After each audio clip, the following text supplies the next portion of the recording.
And as a matter of fact, taxation in Nigeria isn't a modern invention.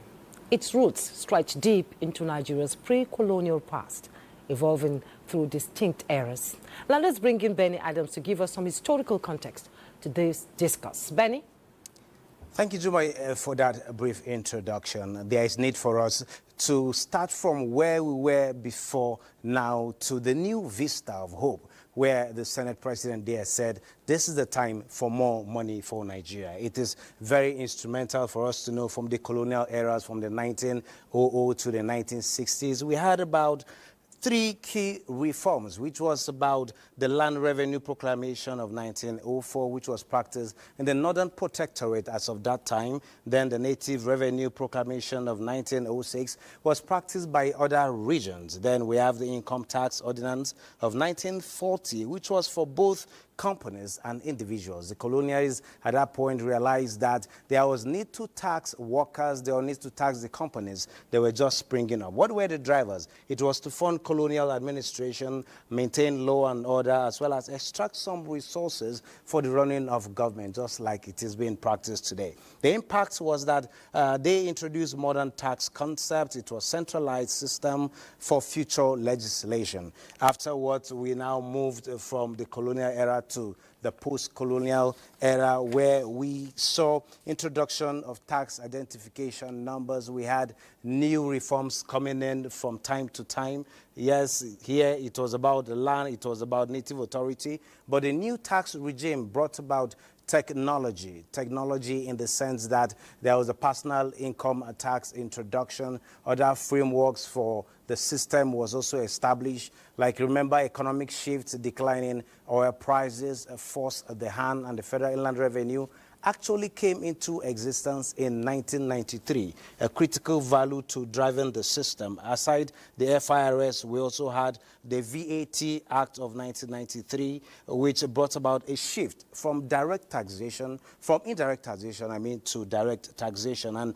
the key drivers were basically declining oil prices. Remember, before this period, we had the oil boom in the mid-70s. Nigeria had no problem with revenues to run a government at that time. Then it also ushered in the diversification of revenue sources and also improved collection efficiency. Then looking at the impacts at that time, the VAT actually boosted non-oil revenues, as well as FIRS gained autonomy to actually exercise their duties as mandated at that time. Then after that time, yes, introduction of technology came from one point to the other, to now the renewed hope, where today we're witnessing landmark decisions. Fast forward to what the president just said. It is that time that taxes are being harmonized, not just harmonized, it is a promise made, a promise kept about not taxing the labor, but taxing the fruits at that time. Yes, talking about technology that was introduced, talking about reforms using technology integration. We had the tax identification number, which is the TIN. Then we had also the Finance Act. Finance Act actually came before this present proposal to review these bills. The Finance Act were tools that were used to amend existing laws. Government used this act to actually bring in one form of tax to the other. I remember the last one that came before the abolition of that was the fact that digital spaces needed to be taxed. Then after that, the drivers basically was to address tax evasion, encourage compliance, increase revenue amid volatility.